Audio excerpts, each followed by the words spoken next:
Hi, everyone. It's Barbara Phillips with Nurse Practitioner Business Owner.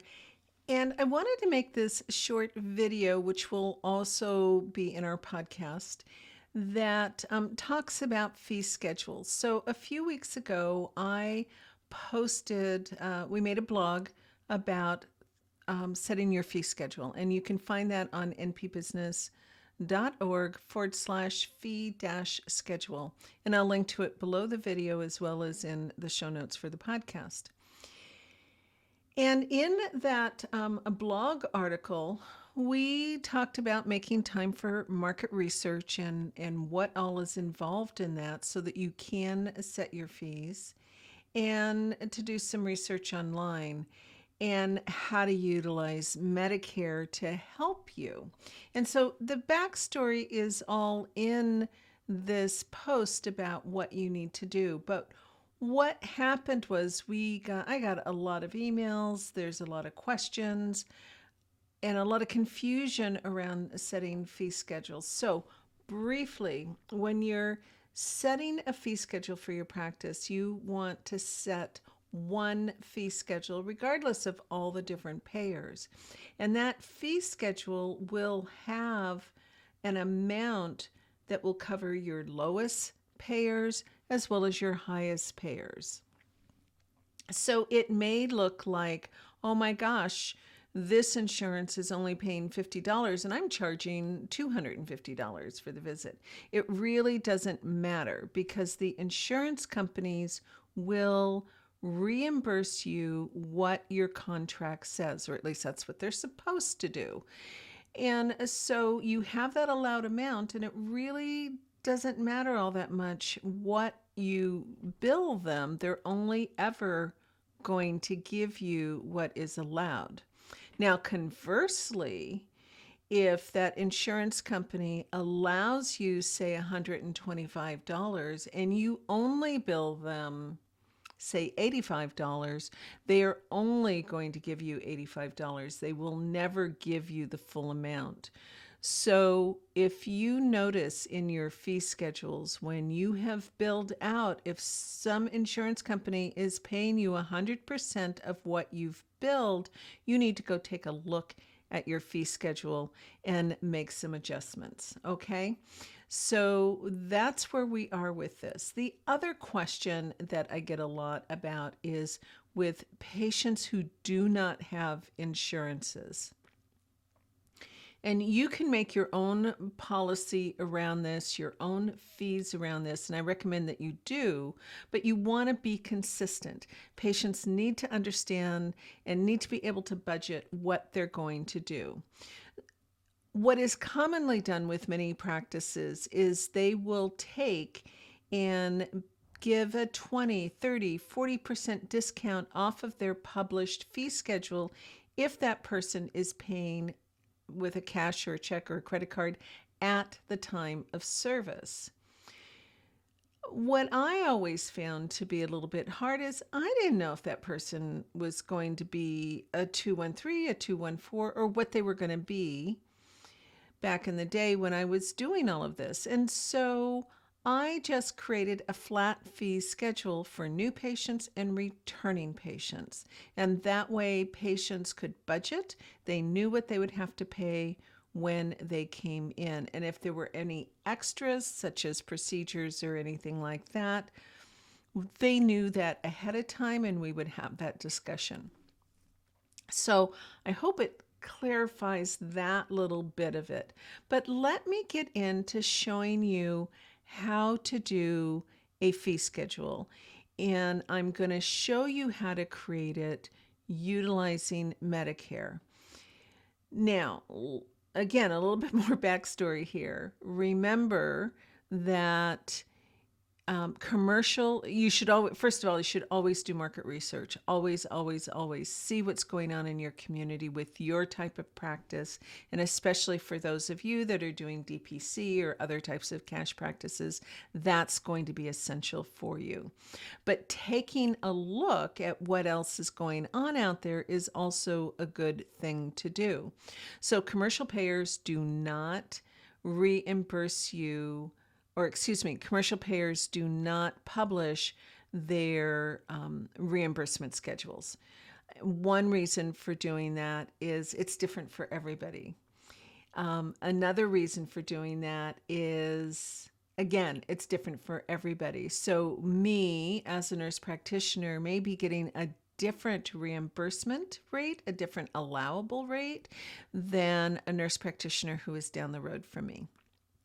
And certainly it's going to be different from physicians, different from specialties, those kinds of things. So the insurance companies consider it proprietary and do not want you to share it, that information. And in fact, it's probably in your contract. In fact, I can guarantee you it's probably in your contract about not sharing that information, that it is confidential.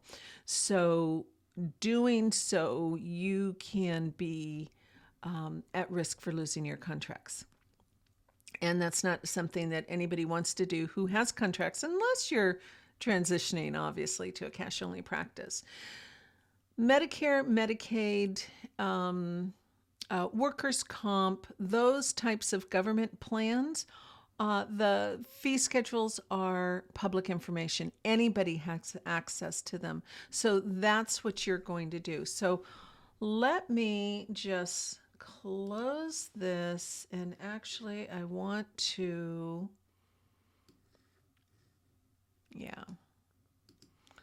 let me bring this back into view here. So this is the published fee schedule for Washington State Medicare. So it's Noridian. So whoever is your Medicare area contractor or your Medicare administrative contractor, whoever that is for your region, you want to go to that website and pull it down. You'll also want to pay attention to if there are any geographic differences, and there are in most states. So here in Washington, you'll see at the top there, Washington Area 99. So there's two different areas in the state of Washington, and it is Seattle-King County and then the rest of Washington. And so it's Area 99. It's the same thing here in Missouri. You have St. Louis and Kansas City at two ends of the state. Everything else is Area 99 or the rest of the state. So you'll want to make sure that you're in the correct place. So this is the Washington area fee schedule with Noridian that is published for 2022. So this is pertinent. I'm just going to increase the size so hopefully you can see it a little bit better. So the thing to do here is I'm just going to go to, oops, not that one. Let's do this. I'm going to go to, and you aren't going to probably see this part. I'm just going to search the page 214. So I'm going to look at a 99214 and it'll take us down and take a look. So when you're looking at this, you don't want the fee schedule that's in the hashtag. You want the one without. So here's a 99214 without the hashtag, it's $129.54, and with the hashtag is $98.31. The difference is the hashtag tells you in facility fee schedule, which if you're in your own office, you are not in a facility. You are not doing that kind of a practice. So you want to make sure that you're looking at the other fees. So you can go through, pick out your most common codes, and then post it in a spreadsheet, which I'm going to show you here. The other thing to keep in mind is these are physician allowables. So as a nurse practitioner in all states except Oregon, if I'm correct, we have to accept 85% of the physician allowable, so a 15% decrease. And that'll tell you what the nurse practitioner allowable is. Okay, so now that we gather all our numbers, and you can create a spreadsheet that will help you calculate your fee schedule. And so you see here I have new patients, existing patients. These are just office codes. All right. But you may have a house call practice, you have psych codes, you may do assisted living or long term care, or there may be other codes that you're using, such as extended visits or procedures, that sort of thing. So you want to have this spreadsheet for yourself that shows how you can create this. And of course, you can just do it with a piece of paper and a pencil as well. So we took the physician fee schedule and I've put in here what the nurse practitioner allowable is. Okay. Now, the other thing to do is many people will say take the allowable amount and multiply it by a factor to get whatever your fee schedule is. And years and years and years ago, when I first did this, the biller I was working with said, take the Medicare allowable, multiply it by 0.85, and get your fee schedule. Today, most people are doing something like 150, 200, 250%, or even more. And so what I did here is I took the physician allowable, not the nurse practitioner allowable, but the physician allowable, and I multiplied it by 150, by 200, by 250 in order to get those fees. So you need to determine which ones you're going to use. Now, the other thing to consider here is what is it that your contracts are saying? Because again, remember I told you, you want a range. You'll have maybe $52 or $37 from, say, Medicaid, and you might have something else from Blue Cross, from Aetna, from Cigna, from your workers' comp, whatever it may be. In my case, my lowest payer was always Medicaid. My highest payer, believe it or not, was the state of Washington Labor and Industries, or workers' comp.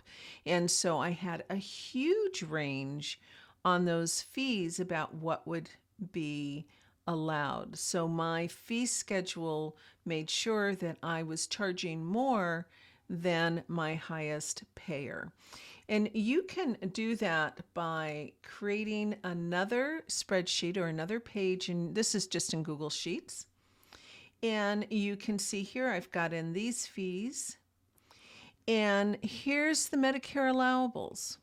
I'm also going to plug in, let's see if I can get this to move over smoothly. I'm going to plug in Medicaid and then the different payers. So I may have payers C, D, E, F, and again, it might be Blue Cross, Blue Shield, Cigna, Aetna, maybe a private insurance plan that is being paid for. And I want to see what all of my range is, and then come in here and fill out my office fee. Let me come back here. What I'm going to charge so that I have a consistent rate that takes all of these other numbers into consideration. With this too, you may also want to come in and figure out what your fees are going to be for your cash patients. And again, you can do a flat rate, or you can take and do, say, a 20, 30, 40% of whatever your fee is. I do encourage you, though, to make sure that that fee is a prompt pay fee for your cash patients and that you're collecting that at the time of service. Because if you're having to bill out, well, then you're adding all this other cost onto those fees. And so you don't want to do that. You want to collect at the time of service. So I hope that that really helps with figuring out your fee schedule. And one more thing I'm just going to say here, I also would take and make another sheet that has all of your insurance payers and your contract start date, your review date, renew date, that sort of thing.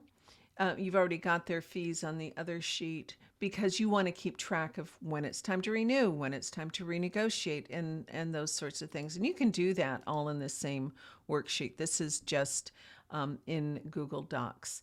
So, or Google Sheets, whatever it is. So, anyway, I hope that helps. And if you have any other questions, you can leave them over at NP Business, where I will post this video. You can leave it below the video on YouTube as well.